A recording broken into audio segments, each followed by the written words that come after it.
Hello fellow travelers, I decided to make a short video about going to Cuba for Americans. Now, unlike just about any other place in the Caribbean, in order to go to Cuba, as an American you do need a visa. This is really easy to obtain. You usually get it via your airline.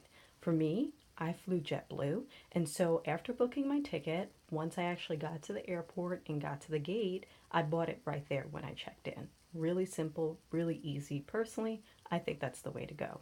It costs $50 US in order to do that. In the case of other airlines, you can actually buy it ahead of time. They usually give you a link to a place that provides these visas. You give them your information and they will provide this visa for you. Depending on the service, I hear it can range from about $60 to $80. Again, it really depends on which airline you take. Now, when you do book a ticket to Cuba, you need to make sure that you're doing this in support of the Cuban people. It used to be that you could go and do person to person or something like that. As of May 2019, that's no longer the case. In order to go to Cuba as an American, and if you're not going for a specific purpose, such as religious or business, you need to book it under support of the Cuban people. Now, of course, you want to make sure you actually are supporting the Cuban people once you get there. And the government can ask you for your itinerary in Cuba up to 5 years after you visiting there. So you definitely want to have something in place where you do things in support of the Cuban people, whether it's visiting artist galleries in areas like Fustolandia, or whether it's taking salsa lessons and making sure that you actually stay in places that are run by Cubans.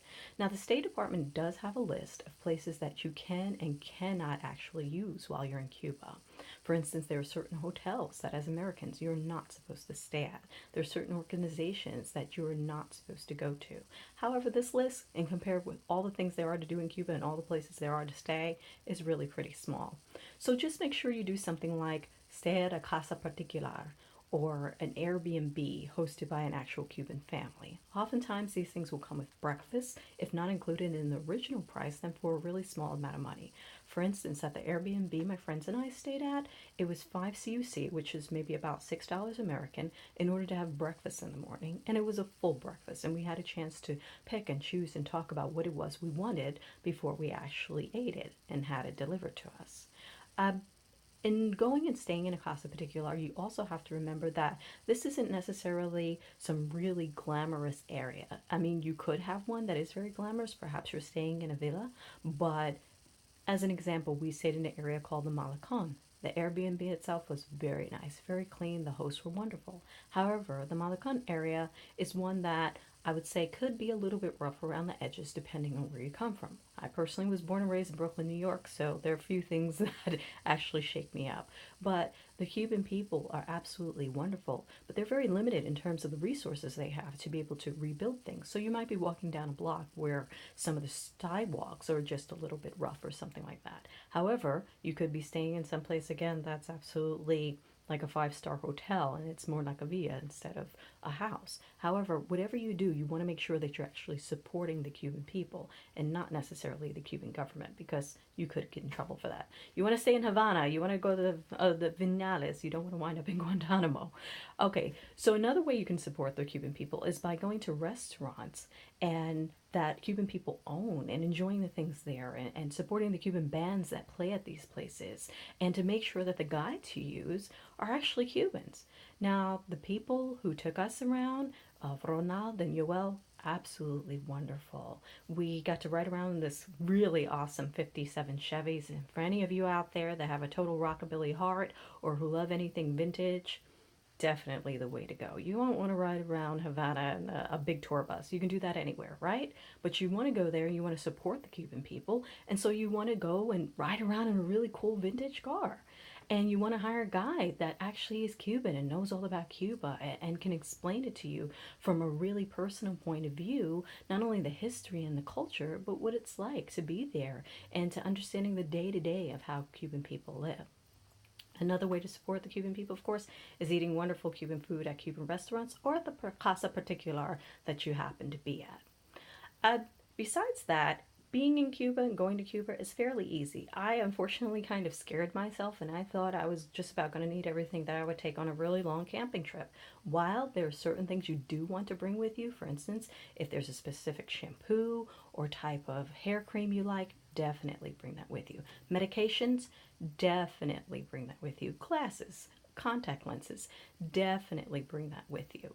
However, because you might not be able to find it there very easily, even if it's something that is affordable. Besides that, though, I would say a good water filter, if that's something you want to do.